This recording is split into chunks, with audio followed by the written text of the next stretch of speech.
जिस प्रसंग की आप और मैं चर्चा आरंभ करेंगे, श्री ध्रुवदास जी इसे सिद्धांत विचार लीला कहते हैं।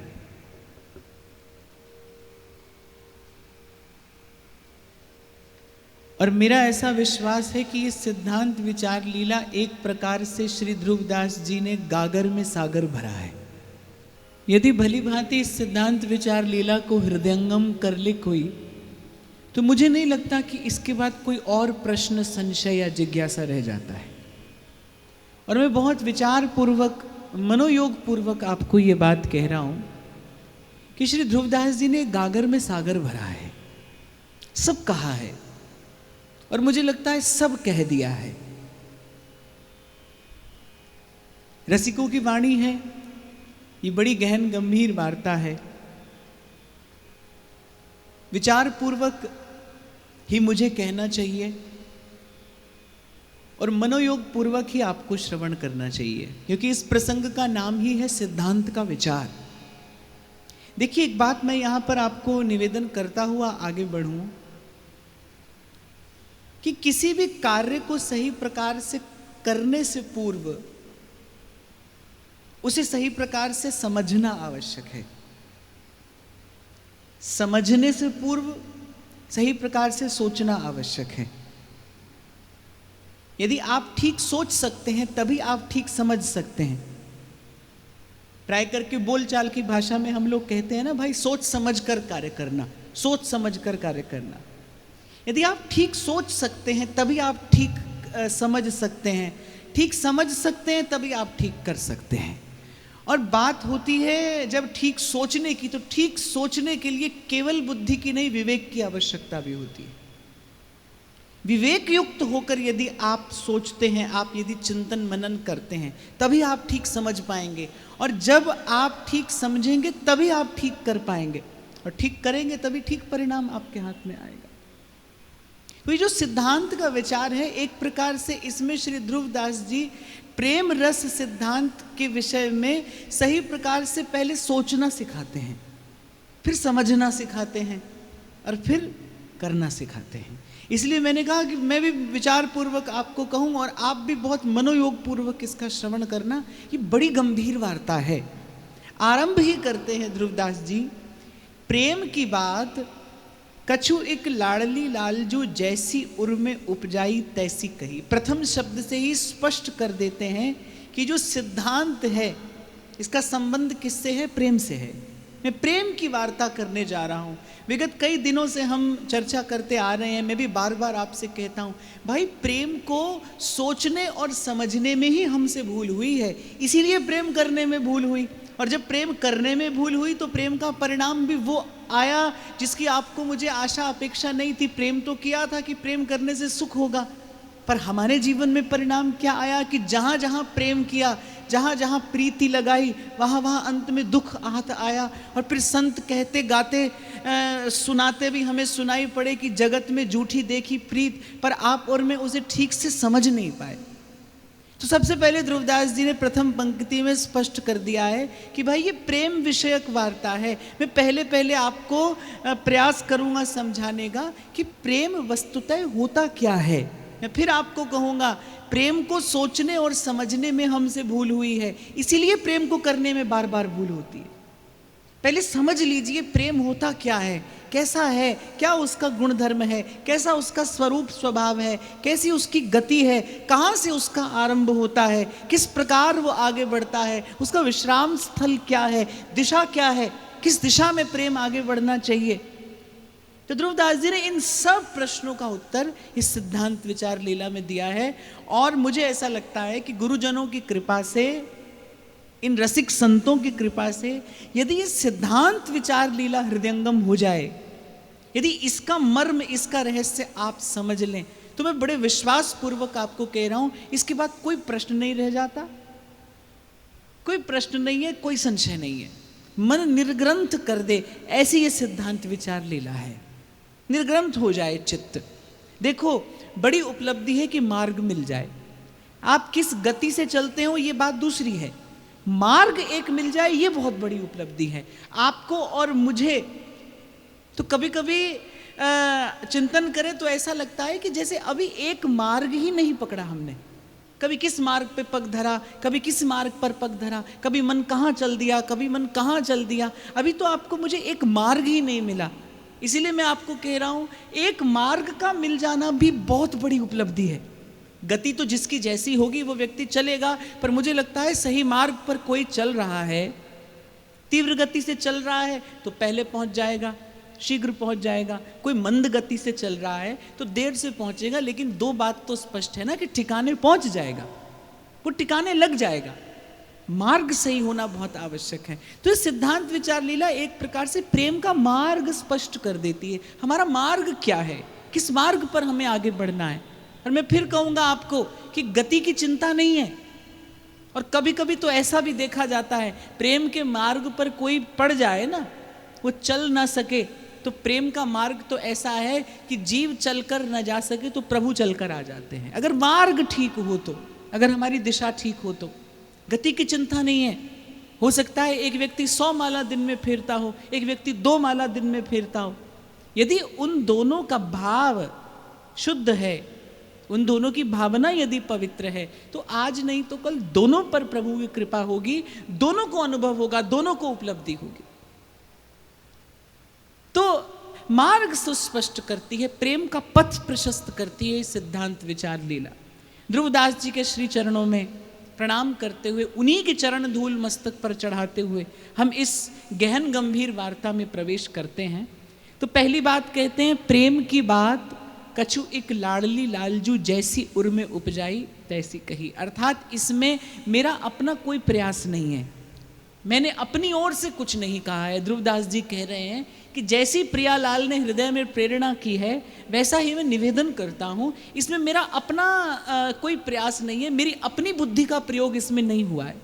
देखो, एक कवि है जो कविता करता है, उसमें शब्दों की खींचातान भी होती है, उसमें उसका अपना प्रयास भी होता है। एक संत की वाणी है, वो उसके हृदय का उद्गार है, भाव उमड़ा और बस वो जो धारा है वो उसके हृदय से फूट गई।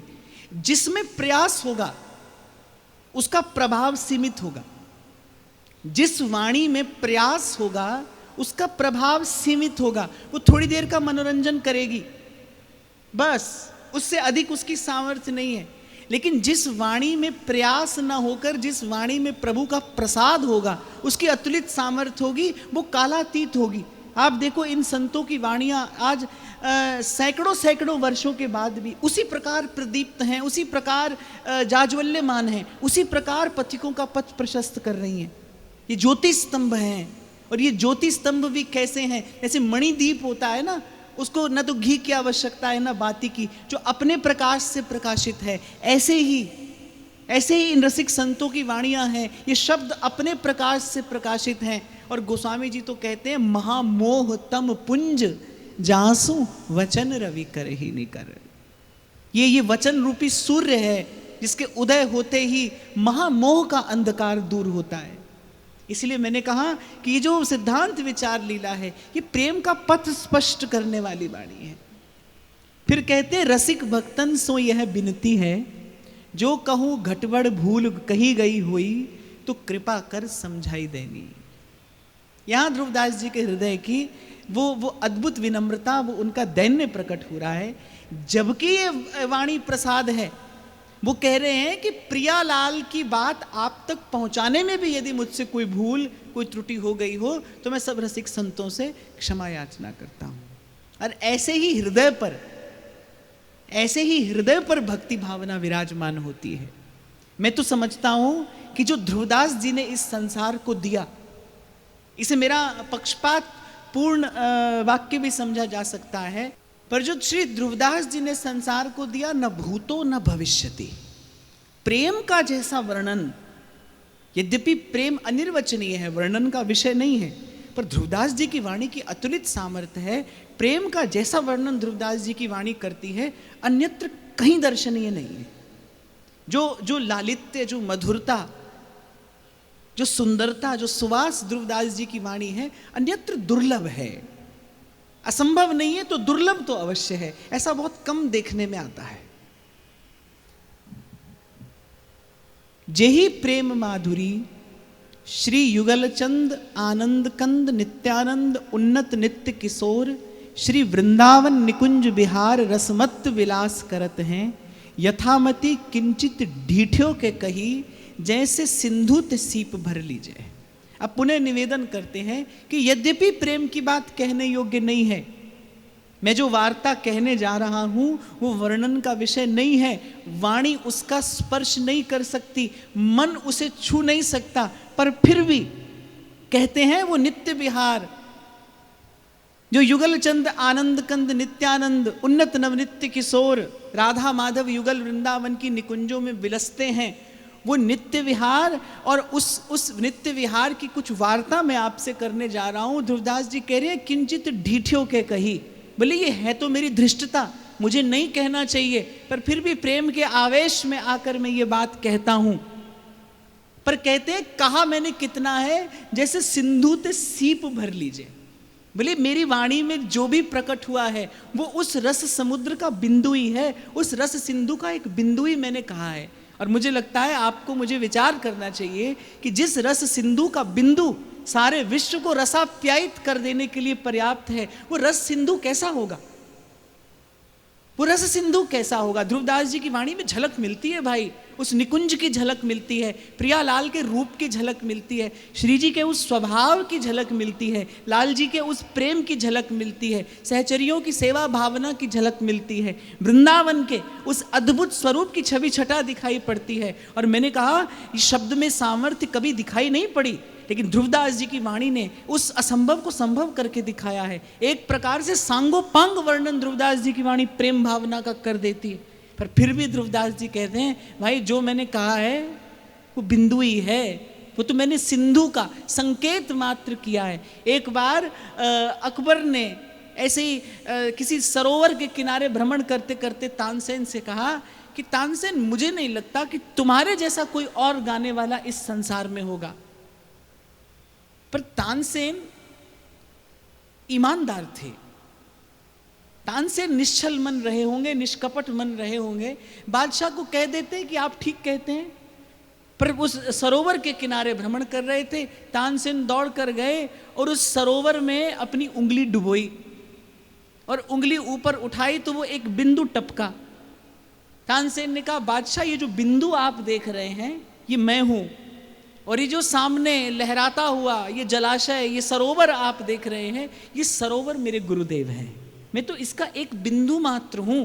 जबकि तानसेन तानसेन है, उनकी तुलना का वस्तुतः कोई दूसरा गायक न हुआ न होगा। उनके लिए कहा जाता है धरा मेरु सब डोलते तानसेन की तान, प्रकृति स्पंदित हो जाती थी तानसेन का स्वर सुनकर। वो तानसेन पर कहते हैं कि मैं अपने गुरु के सन्मुख तो मैं एक बिंदु ही हूं, सिंधु मेरे गुरु हैं। ऐसे ही ध्रुवदास जी कह रहे हैं भाई जो भी मैंने कहा ये अद्भुत है, अनुपम है, पर है बिंदु। सिंधु कहीं और लहरा रहा है, आपका ध्यान सिंधु की ओर जाए, इसीलिए इस बिंदु को मैंने प्रकट किया है कि आपका मेरा ध्यान उस सिंधु की ओर जाए। प्रेम नेम के लक्षण कहा, कहा प्रेम कहा नेम। जो चर्चा के आरंभ में मैंने आपको निवेदन किया कि सबसे पहले प्रेम के विषय में ठीक प्रकार से विचार करना आवश्यक है। प्रेम कहते किसे हैं, क्या उसका स्वरूप है, कैसा उसका स्वभाव है, कहाँ से वो स्फुरित होता है, किस दिशा में गतिमान होता है, क्या उसका गंतव्य है, क्या प्रेम का गुणधर्म है। प्रीति वस्तुतः कहते किसे हैं, किस भावना का नाम प्रेम है। आपसे और मुझसे तो इस भाव को समझने में सबसे भारी भूल हुई है, सबसे भारी भूल। आपको एक घटना सुनाता हूं मैं। दिल्ली में मैं एक बार किसी के यहां पर गया, पति पत्नी रहते थे वो। उस व्यक्ति ने मुझे बैठाया, स्वागत सत्कार के बाद बोला कि अब मैं आपको अपने परिवार के सबसे महत्वपूर्ण सदस्य से मिलाना चाहता हूं, मैं इससे इतना प्रेम करता हूं, इसके बिना मैं रह नहीं सकता, मेरा जीवन ही इसके बिना संभव नहीं। अब मैंने कहा देखो कौन आता है, आप भी थे साथ में? हाँ। थोड़ी देर में दूसरे कक्ष से गोद में किसी को उठाए हुए लाए। बालक नहीं था, बालक होता तो भी मुझे समझ आता कुछ। समझ गए कौन था? आप सब समझ गए होंगे। थोड़ी देर में वो भौंकने लगा। अरे उस व्यक्ति का वाक्य है, मैंने शब्द ब शब्द आपको बताया कि वो व्यक्ति बोला कि मैं अपने परिवार के सबसे महत्वपूर्ण सदस्य से आपको मिलाऊंगा। हंसिए मत, ये जीव की दुर्दशा है कि प्रीति का सर्वोज्वल भाव, प्रेम का सर्वश्रेष्ठ भाव वो अपनी मूढ़ता से, अपनी अज्ञानता से कहां कहां लगाता फिरता है और फिर अंत में दुख पाता है। मैं एक बात आपको निवेदन करूं, आप में से, हम में से कोई ऐसा नहीं है जिसके पास प्रेम करने की संभावना ना हो। संसार को प्राप्त करने योग्य तो आप हैं कि नहीं, मैं नहीं कह सकता। सबकी संभावना अलग अलग हो सकती है। कोई दुर्बल है, कोई सबल है, कोई बुद्धिमान है, कोई विचारवान नहीं है, पर प्रेम करने की संभावना आपके मेरे सबके पास है। और आज तक अनंत अनंत जन्मों में हमने अपनी उसी संभावना का दुरुपयोग किया है। प्रेम तो किया, जैसे पूर्व में मैंने आपको कहा था ना, शरणागति सर्वोपरि धर्म है। समस्त भक्ति मार्ग के आचार्यों ने, समस्त वैष्णवाचार्यों ने एक स्वर से कहा है, प्रपत्ति ही सर्वश्रेष्ठ धर्म है। श्री रामानुजाचार्य का तो धर्म ही है प्रपत्ति, शरणागति। जीव ईश्वर के शरणागत हो जाए वो तभी कर्म बंधन से मुक्त हो सकता है। और यही वस्तुतः सत्य है, ये सत्य सिद्धांत है, सर्वोपरि सिद्धांत है। पर ये सर्वोपरि सिद्धांत निष्फल हो जाए अगर जीव शरणागति किसी गलत स्थान पर ले ले। तो अगर उसका शरण्य ही असमर्थ हो जाए, अगर शरण्य ही अपूर्ण हो, तो फिर शरणागति निष्फल हो जाएगी। आप संसार के किसी व्यक्ति की शरण ले लें ये बात सुन के कि शरणागति सबसे महत्वपूर्ण धर्म है, सर्वोपरि धर्म है, तो अर्थ यही हुआ ना कि आपने धर्म को सांगोपांग समझा नहीं। संसार में किसी की शरण में जाकर बैठ गए, जैसे जीव बैठा ही है। प्रत्येक व्यक्ति को कभी किसी व्यक्ति का आश्रय है, कोई अपनी पद प्रतिष्ठा के आश्रय पर ही बैठा है, कोई धन की शरण में पड़ा है, कोई पद की शरण में पड़ा है, प्रतिष्ठा की शरण में पड़ा है। तो ये जीव की शरणागति तो है पर अनुचित है, इसलिए अंत में पीड़ा का कारण बनती है, इसलिए अंत में खेद हाथ आता है। प्रेम तो आप और मैं सभी किए आ रहे हैं। अरे कभी ना कभी, कहीं ना कहीं किसी से तो मोह का धागा बंधा ही आज तक बंधा है, ममता संसार में ही तो बंधी है, इसीलिए आज तक पीड़ा पाते आ रहे हैं। समझिए प्रेम क्या है, कब प्रेम कहना चाहिए अपने भाव को। जब तक वो भाव ना आए तब तक प्रेम ना कहिए। कई बार मैं आपसे कहता हूं, प्रेम के जैसे दिखने वाले बहुत से भाव संसार में हैं। मोह भी प्रेम जैसा ही दिखाई पड़ता है आरंभ में, आसक्ति भी बिल्कुल प्रेम के ही जैसी है। एक संत की वाणी में तो मैंने सुना, बोले राम और काम दूर से बिल्कुल एक से दिखाई पड़ते हैं। काम कौन है? बोले श्री कृष्ण का ही पुत्र है। और कभी कभी ऐसा होता है ना कि पुत्र बिल्कुल पिता सा दिखाई पड़ता है। पुत्र में पिता की छाया तो होती ही है क्योंकि उसका आत्मज है। काम जो है वो श्री कृष्ण का ही पुत्र है, श्री कृष्ण पिता है। तो दूर से दोनों एक से दिखाई पड़ते हैं। यही आपसे और मुझसे समझने में भूल होती है। तो यहां पहले स्पष्ट करते हैं प्रेम क्या है, और प्रेम के अतिरिक्त जो भी है वो जन्म भी लेगा और मरेगा भी। जो जन्मे और मरे वो नेम है, और जो सदा एक रस अखंड प्रतिक्षण वर्धमान रहे सो प्रेम है। तो स्पष्ट करते हैं प्रेम को निज रूप चाह, चटपटी, अधीनता, उज्ज्वलता, कोमलता, स्निग्धता, सरसता, नूतनता, सदा एक रस, रुचि तरंग बढ़त रहे, सहज स्वच्छंद मधुरता, मादिकता, जागो आदि अंत नहीं, छिन छिन नूतन स्वाद। अब आप विचार करिए, हमारे जीवन में जिसे हम प्रेम कहते हैं, क्या उसमें ऐसा एक भी गुण है? सबसे पहली बात कहते हैं निज रूप क्या है? चाह, प्रतिक्षण बढ़ने वाली चाह। संसार में तो भाई जैसे ही वस्तु मिलती है, व्यक्ति मिलती है, उसकी चाह समाप्त होनी आरंभ हो जाती है, फिर वो चाह कहीं और चली जाती है, फिर ये मन पंछी किसी और डाल पर जाकर बैठता है। कभी कभी तो मैं सोचता हूं कि सबसे बड़ा प्रेत जो है ना वो अपना मन ही है। कभी यहां बैठता है, कभी वहां बैठता है, दर दर दर भटकता है, द्वार द्वार पर भटक रहा है। सबसे बड़ा प्रेत तो अपना मन ही है। इसका उद्धार कराने की आवश्यकता है। तो भगवान की कथा का श्रवण करो ना, तो ये बाद में सोचो कि हमारे पितरों का उद्धार होगा। सबसे पहले मन रूपी प्रेत का उद्धार हो, इसका उद्धार होना सबसे अधिक आवश्यक है। अरे आप स्वतंत्र होगे तो किसी का बंधन खोलोगे? आपके हाथ खुलेंगे तो किसी का बंधन खोलने योग्य आप बनोगे। सबसे पहले अपने मन का उद्धार हो। तो प्रेम का निज रूप क्या है? चाह। और कैसी चाह? जो केवल प्रेमास्पद विषयक हो, केवल प्रेमास्पद विषयक। जैसे गोपी को कृष्ण के अतिरिक्त किसी की चाह नहीं रही, उसने कर्म धर्म सब एक ओर धर दिया, अब उसे केवल कृष्ण विषयक लालसा है, कृष्ण दर्शन लालसा। ये प्रेम का प्रथम लक्षण है, चाह। और केवल प्रेमास्पद विषयक चाह। चाह तो हमारे जीवन में भी है, लेकिन हमारी चाह बड़ी अस्थिर है, आज इसकी कल उसकी, आज यहाँ कल वहाँ। अच्छा, और दूसरा, आपकी मेरी चाह तो अनुकूलता प्रतिकूलता देखकर बदल भी जाती है, पर प्रेम की चाह ऐसी नहीं है। उसके पास कोई विकल्प नहीं है, उसके पास कोई विकल्प नहीं है। फिर कहते हैं चटपटी। चटपटी अर्थात माने प्रेम का बड़ा अद्भुत स्वभाव है। रसखान कहते हैं, कमल तंतु से छीन अरु कठिन खड्ग की धार,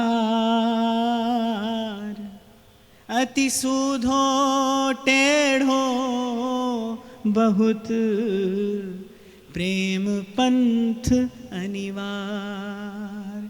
प्रेम में एक साथ दोनों बातें रहती हैं। ऐसे भगवान का स्वरूप है ना, वो छोटे से छोटे भी हैं, बड़े से बड़े भी हैं, नए से नए भी हैं, पुराने से पुराने भी हैं।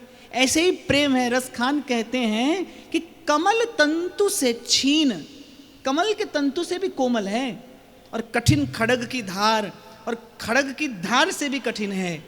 कमल तंतु से छीन अरु कठिन खड्ग की धार, अति सूधो, अति सूधो और टेढ़ो बहुत प्रेम पंथ अनिवार्य।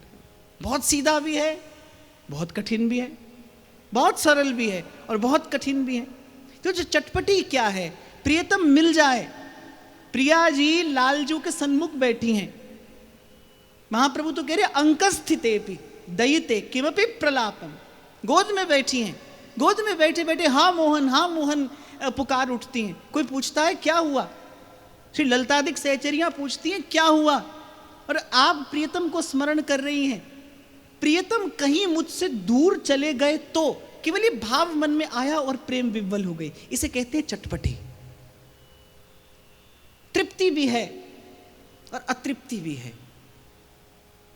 तन मन प्राण भरे हैं प्रियतम के भाव से, प्रियतम के रंग से, लेकिन एक साथ साथ एक अतृप्ति भी है, एक चिर अतृप्ति भी है।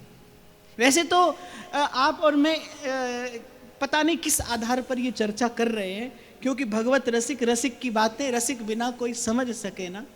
यदि हम इसमें अवगाहन करेंगे तो हो सकता है इनकी कृपा से कोई एक आध भाव रत्न तो आपको मुझे मिल ही जाए। फिर कहते हैं अधीनता। संसार में आप जिससे प्रेम करते हैं, आप उस पर अपना अधिकार चाहते हैं, जबकि प्रेम क्या है? प्रेम कैसा है? प्रेम पर तो प्रेमास्पद का अधिकार होता है। प्रेम अधिकार नहीं चाहता, प्रेम तो बस समर्पण करता ही चला जाता है। कृष्ण ने कहा प्रतीक्षा करना, मैं आऊंगा, गोपियां प्रतीक्षा ही करती रही। उसके बाद कोई प्रश्न नहीं, कोई उत्तर नहीं। उद्धव बल्कि आए संदेश देने, गोपियों ने कहा कि हमें तो कोई संदेश भी नहीं देना है, प्रियतम दूर हो तो हम संदेश भेजें।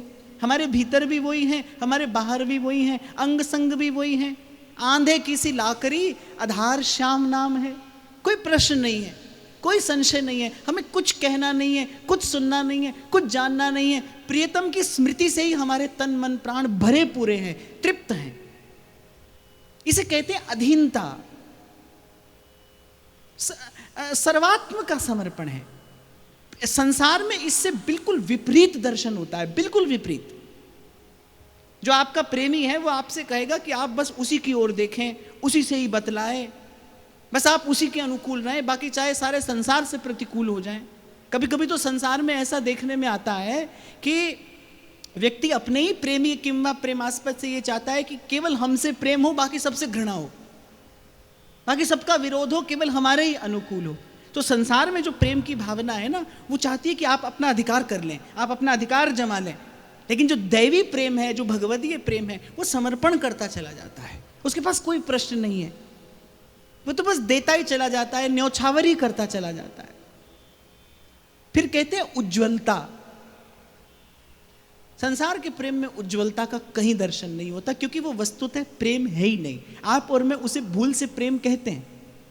इसलिए मैं एक बात आपको यहां और भी निवेदन करना चाहूंगा, और बड़ी विनम्रता पूर्वक मैं आपको ये बात कह रहा हूं, अन्यथा मत लेना, कि प्रेमास्पद केवल है ही भगवान, कोई नहीं है दूसरा, कोई हो ही नहीं सकता। मैं तो आपको यह भी कहूंगा कि संतों और गुरुजनों के प्रति भी श्रद्धा रखिए, आदर करिए, उनके वचनों के प्रति समर्पित होइए। गुरु का सबसे बड़ा आदर क्या है?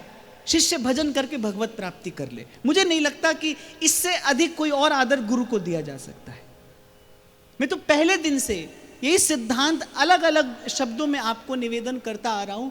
गुरु का सबसे बड़ा आदर, गुरु के प्रति सबसे सुंदर भाव निवेदन यही है, ईमानदारी से भजन करके प्रभु के चरणों की प्राप्ति की जाए। इसी कारण वो आपके जीवन में आया है, इसी कारण आपका उसका संबंध है। महाराज जी, मैं बड़ी क्षमा याचना पूर्वक कह रहा हूं, पर इस प्रेम के नाम पर मैंने बहुत लोगों को पतन के गर्त में जाते हुए देखा है, इसी प्रेम के नाम पर। प्रेम तो उज्जवल होता है भाई, सर्वोज्वल परमोज्वल प्रेम है। प्रेम जैसा उजला और कोई भी नहीं है। रसखान तो कहते जो जो बूढ़े श्याम रंग त्यों त्यों उज्जवल हुए। जैसे जैसे कोई प्रभु से प्रेम में पड़ता है, वैसे वैसे और उज्जवल और पवित्र होता चला जाता है। पर संसार में इससे बिल्कुल विपरीत दर्शन होता है। अपना भी मन मैला, दूसरे का भी मन मैला, और कभी कभी तो तन मन दोनों मैले हो जाते हैं प्रेम के नाम पर, प्रेम के नाम पर। इसीलिए मैं बिल्कुल सुस्पष्ट शब्दों में आपको कह रहा हूं, और कम से कम मुझे इस विचार में कोई संकोच नहीं है और कोई संदेह नहीं है।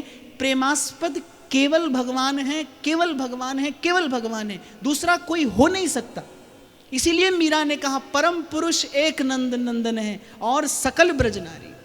इसलिए प्रेम के नाम पर ना तो स्वयं बंधन में बंधिए, ना किसी को बांधिए। प्रेम तो स्वतंत्रता देने के लिए आता है जीवन में, सब बंधनों से स्वतंत्र करने के लिए प्रेम आया है। और संसार में देखा जाता है व्यक्ति प्रेम के नाम पर स्वयं भी बंध जाता है और दूसरे को भी बांध लेता है। दूसरे को बांधेगा तो स्वयं भी बंधेगा, दूसरे को बांधेगा तो स्वयं भी बंधेगा। और संसार में तो जो घटता है दो लोगों के बीच में, उसका नाम ही होता है बंधन, उसका नाम ही है बंधन। संसार में दो लोगों के मध्य जो है उसे क्या कहते हैं? संबंध ही तो कहते हैं। संबंध में एक शब्द ही है बंधन। इसलिए संसार में ये घटना घट नहीं सकती भाई, असंभव है। जीव के एकमात्र प्रेम के आस्पद, प्रेम के पात्र प्रभु हैं, प्रभु हैं, प्रभु हैं सर्वकाल में। ये सर्वोपरि सिद्धांत है, इसे कोई चुनौती नहीं दे सकता। इसलिए संतों से, गुरुजनों से भी प्रेम के नाम पर मैं आपको कहूंगा किसी अन्य भाव भावना में भटक जाने की आवश्यकता नहीं है। संत का, गुरु का सबसे बड़ा आदर यही है, ईमानदारी से भजन करिए और प्रभु के चरणों की प्राप्ति करिए। सबसे बड़ा गुरु का आदर यही है। और मुझे लगता है संत का भी सबसे बड़ा सम्मान यही हो सकता है। गुरुवाणी में तो महाराज कहते हैं संत की सेवा नाम दे आई है। गुरु की सबसे बड़ी सेवा की भजन करिए, और क्या सेवा करिएगा गुरु की। पर आप और मैं अनुकूलता ढूंढते हैं ना, वस्तु देने में बड़ी सरलता है भाई, कुछ भी कठिनाई नहीं है। गुरु जी को घर पर बुलाया, भोजन कराया, भेंट दक्षिणा दे दिया, आरती उतार ली, गुरु जी भी प्रसन्न किए। बड़ा शिष्य बड़ी सेवा करता है, आपको भी लगता है कि हम बहुत बड़े सेवक हैं, पर यह तो वस्तुतः सेवा है ही नहीं। गुरु को मुझे लगता है इससे कम कुछ नहीं दिया जाना चाहिए। निर्मल मन से प्रभु का भजन करिए, प्रभु के चरणों की प्राप्ति करिए। यह आपका जन्म जीवन सफल हो, सार्थक हो, यही गुरु से बनाए संबंध की सफलता भी है। फिर कहते कोमलता। अब संसार में तो भाई भाव अपने अनुकूल रहे तो कोमलता है, नहीं रहे तो बड़ी कठोरता है। आज दो जन कहते हैं कि भाई तुम्हारे बिना तो हमारा जीवन ही नहीं है, और कल वही एक दूसरे के प्राणों के प्यासे दिखाई पड़ते हैं। संसार में भाई सब आप अपने स्वार्थ का भजन करते हैं, संसार में सब अपने स्वार्थ का ही सेवन करते हैं, और इसे जितना शीघ्रता से आप समझ लें उतना जीवन सरल हो जाए। संसार से ये सुख की आशा का नाम ही दुराशा है। इसी के कारण जीव दुखी है, पीड़ित है। आपको जिस दिन समझ आ जाए कि भाई ये तो खारे पानी का कुआं है, यहां से मीठा निकल ही नहीं सकता, आपकी आशा ही तो समाप्त होनी चाहिए। संसार समाप्त नहीं होना चाहिए, आशा समाप्त होनी चाहिए। आशा समाप्त हुई तो संसार समाप्त हुआ। संसार से जो आशा बंधी है वो समाप्त तो संसार समाप्त। जगत का अस्तित्व क्या है? मैं कई बार आपसे कहा करता हूं ना, संसार बाहर नहीं है भाई, संसार बाहर नहीं है, संसार तो आपके भीतर है। कभी मिटेगा तो यहीं से मिटेगा। वो जो आशा की डोरियां आपने यत्र तत्र बांध रखी है, माता से, पिता से, भाई से, बंधु से, मित्र से, पति से, पत्नी से, वो आशा की डोर खोलिए। प्रभु भी यही कहते हैं, सबके ममता ताग बटोरी मन क्रम।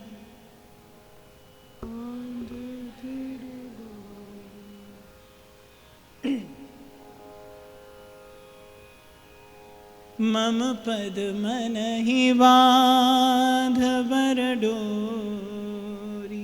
सबके ममता ताग बटोरी, मम पद मन ही बांध बर डोरी। पर जो प्रेम का निज रूप है सदा कोमल है, सर्वदा कोमल है। फिर कहते स्निग्धता। स्निग्धता कहते जिसमें एक प्रवाह मानता हो, कभी घटे कभी बढ़े, ऐसा नहीं। स्निग्धता है, एक सहज प्रवाह है उसका। फिर कहते सरसता। प्रेम की पीड़ा में भी रस है, प्रेम की पीड़ा में भी सुख है। और संसार में जो प्रेम के नाम पर आप और मैं कर बैठते हैं, उसके सुख में भी पीड़ा है। दिव्य प्रेम की पीड़ा में भी सुख है। और संसार से तथाकथित जो प्रेम आप में करते हैं, उसके सुख में भी पीड़ा है, और बड़ी भयंकर पीड़ा है भाई। मैं इसीलिए कई बार आपको कहता हूं, संसार का दुख तो दुख है ही, पर संसार का जो सुख है वो तो दुख से भी बड़ा दुख है, क्योंकि वो आया है बड़ी थोड़ी देर के लिए, अब वो बड़ा भयंकर दुख आपको देकर जाएगा। कि किस प्रकार बंधता है जीव आसक्ति के बंधन में, कैसे जीव मोह के पाश में बंधता है। इसलिए आपको मैं उस दिन कह रहा था, भाई ये जो काम क्रोध मद लोभ हैं, ये जो मोह है, ये जीवन के बाद किसी नरक में ले जाते होंगे, नहीं ले जाते होंगे खबर नहीं, पर जीते जी नरक का दर्शन कराते हैं। जीते जी जीव नरक जैसी पीड़ा भोगता है, किसी की आसक्ति के बंधन में पड़कर, किसी के मोह में पड़कर, किसी के मोह पाश में बंधकर। एक पल का सुख नहीं, एक पल का चैन नहीं। आसक्ति की पीड़ा तो ऐसी है, आसक्ति का बंधन तो ऐसा है, संसार की सारी सुख सुविधा लाकर डाल दीजिए, पर हृदय को एक पल का चैन नहीं है, एक पल का चैन नहीं है। और पिस रहा है जीव अहमता और ममता की चक्की में। संत को दया आती है, वो आता है, वो पहले उस पीड़ित की पीड़ा दूर करता है। भक्ति क्लेश अग्नि है, पहले क्लेश दूर करती है। पहले संत कृपा करके हरि का नाम सुनाता है, प्रभु का यश सुनाता है, जीव की पीड़ा दूर करता है, फिर उसे ये सन्मार्ग दिखाता है, फिर उसे ये मार्ग देता है चलने के लिए।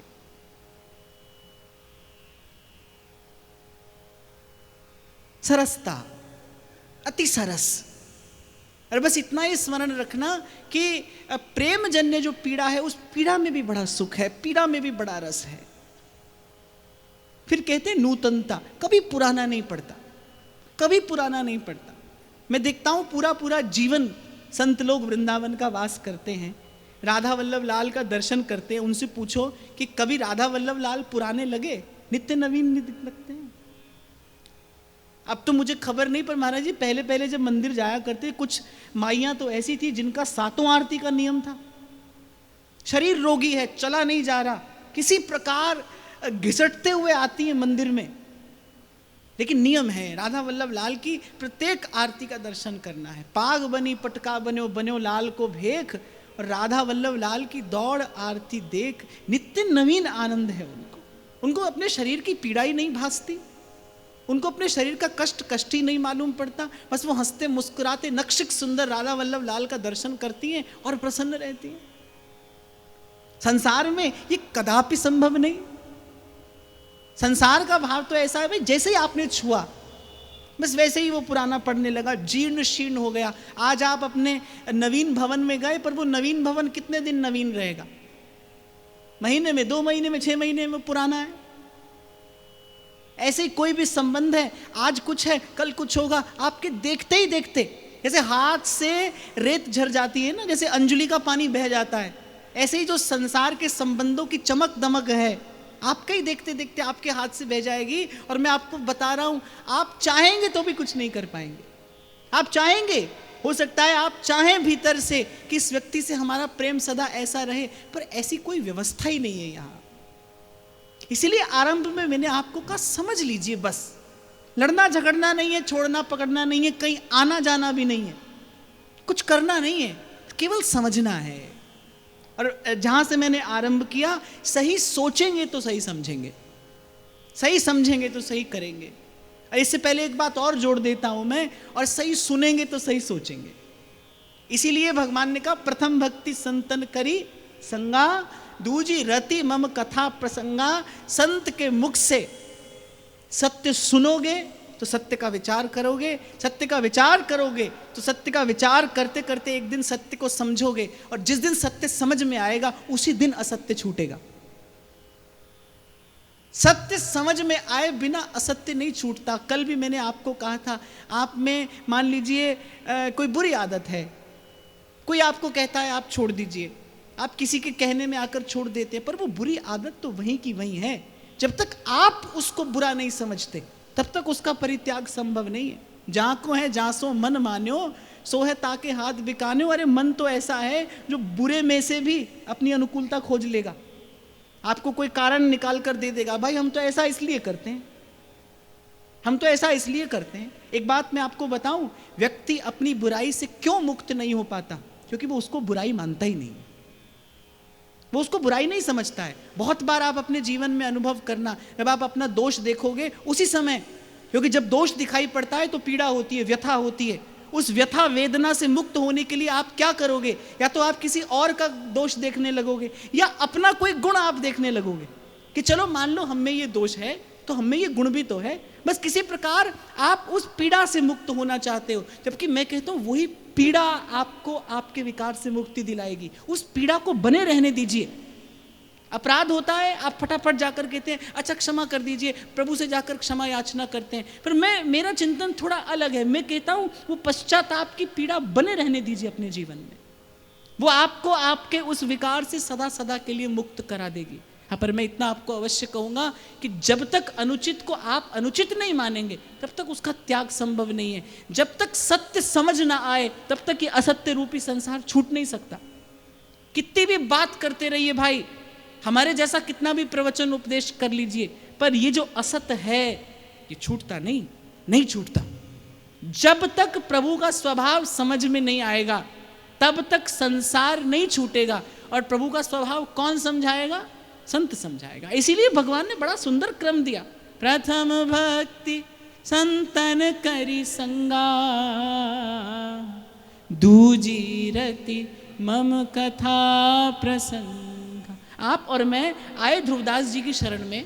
इस समय आप और मैं ध्रुवदास जी के पास बैठे हैं, ये सत्संग ही हो रहा है, हम इनके पास बैठे हैं, इनकी वार्ता सुन रहे हैं।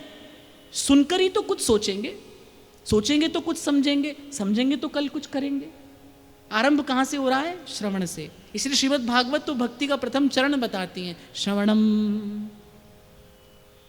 और गोपी तो कहती है कहने वाले का कल्याण हो के नहीं हो, सुनने वाले का होता है। श्रवण मंगलम, श्रोता का मंगल अवश्य होता है भाई, ये प्रभु की कृपा है, ये भगवत कथा की महिमा है। श्रवण मंगलम, सुनने मात्र से मंगल है। क्यों? क्योंकि सोचने का आरंभ सुनने से ही होता है। पूर्व में मैंने आपको निवेदन किया था ना, भगवान कान से जाते हैं भीतर, संसार भी यहीं से जाता है भाई, संसार भी यहीं से जाता है। एक और बात मैं आपको बताऊं, आपने खबर नहीं कभी इसका विचार किया कि नहीं किया, प्रत्येक इंद्रिय लेती भी है और देती भी है, पर कान केवल लेते हैं, इसलिए सुनने का बड़ा भारी प्रभाव है। कान कुछ देते नहीं, केवल लेते हैं, केवल ग्रहण करते हैं, केवल ग्रहण करते हैं। नेत्र लेते भी हैं, नेत्र देते भी हैं, उत्तर भी देते हैं। प्रत्येक इंद्रिय ऐसी है, पर कान केवल ऐसे हैं, केवल ग्रहण करते हैं। इनकी जो ग्रहण करने की क्षमता है वो सबसे अधिक प्रभावशाली है। इसलिए भगवान कहते हैं मैं सबसे पहले कान से ही भीतर जाता हूं, कान से। तो ठीक सुनना बहुत आवश्यक है।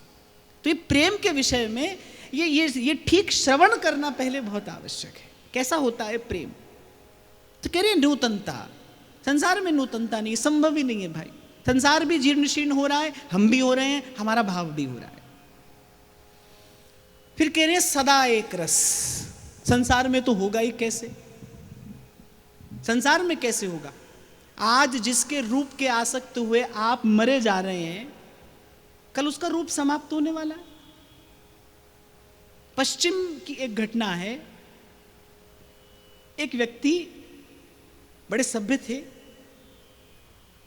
और एक महिला, दोनों किसी रेस्तरां में बैठे थे। वो व्यक्ति उस महिला के पास गया,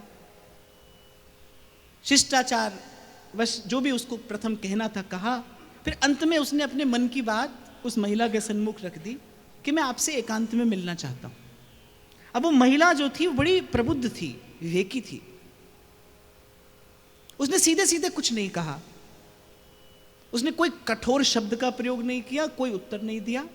उसने अपना पता बता दिया कि आप इस समय मुझसे एकांत में आकर मिल लीजिए। अब व्यक्ति बड़ा प्रसन्न कि हमारा तो कार्य सध गया। अब जब वो उसके घर पहुंचा तो उस महिला की नौकर ने कहा कि उनको बैठाइए, मैं कुछ देर में आती हूं। कुछ देर के बाद वो जो उस महिला की सहयोगी थी, वो एक सुंदर सी ट्रे में कुछ सजा कर लाई और उस व्यक्ति के आगे धर दिया। अब जो उस व्यक्ति ने वस्त्र हटाया तो उस ट्रे में क्या रखा था? एक तो विग थी, नकली बाल होते हैं ना, और एक दांतों का सेट था। अब वो महिला बाहर आई उस विग और दांतों के बिना। तो उस महिला ने कहा कि वस्तुतः आप मुझसे मिलने नहीं आए थे, आप इनसे मिलने आए थे। आप जिनसे मिलने आए थे मैंने आपको उनसे मिला दिया, आप मुझसे मिलने नहीं आए थे। देखिए मेरी ओर, क्या आप मुझसे एकांत में मिलना चाहते हैं? व्यक्ति लज्जित होकर वहां से चला गया। तो संसार का सत्य तो ये है भाई। तो हाड़ चाम की प्रीत है, यहां पर कै दिन टिकती है? यदि प्रेम का आपके भाव का आधार यदि रूप है तो वो तो भाई आज नहीं तो कल नष्ट होने ही वाला है, निश्चित रूप से होने वाला है। कौन रोकने वाला है इसको? संसार में ऐसी कोई व्यवस्था तो है नहीं। हाँ, आप भूले ही रहना चाहते हैं तो बात दूसरी है। मूर्ख होई ना चेत जो गुरु होई बिरंचिसम। मूर्ख को कौन समझा सकता है? पर यदि आप समझना चाहें तो आपके लिए मार्ग है। संतों ने आपके लिए एक मार्ग दिया, देखिए, समझिए, समझ लीजिए और फिर आगे बढ़िए। विवेकपूर्ण यात्रा हो आपकी। मैं सब बात को समेट कर केवल एक पंक्ति में कहना चाहूंगा कि आपकी यात्रा विवेकपूर्ण हो। मैं कई बार कहता हूं कि we can not stop ageing. हम आयु का बढ़ना नहीं रोक सकते, लेकिन हम गरिमा के साथ जीवन जी सकते हैं। हम एक गौरवयुक्त जीवन जी सकते हैं। ये जीवन की गति तो हम नहीं रोक सकते, लेकिन इस जीवन की गति के साथ हम एक गरिमामय गति से आगे बढ़ सकते हैं। ये संभव है। और ये जो जितनी बातें इन संतों ने कही, केवल इसीलिए कही है जीवन सुंदर हो हमारा। कोई संत आपको ये कहता नहीं मिलेगा कि आपको सदा सदा के लिए जीना ही है। कोई ऐसी व्यवस्था बताता नहीं मिलेगा कि भाई आपको ये बात बताएं, आप ऐसे सदा यहां रह जाइए। ऐसी कोई व्यवस्था है नहीं। जीवन कैसे जिया जाए, कैसे जीवन को सुंदर बनाया जाए, जीवन कैसे प्रेममय हो जाए,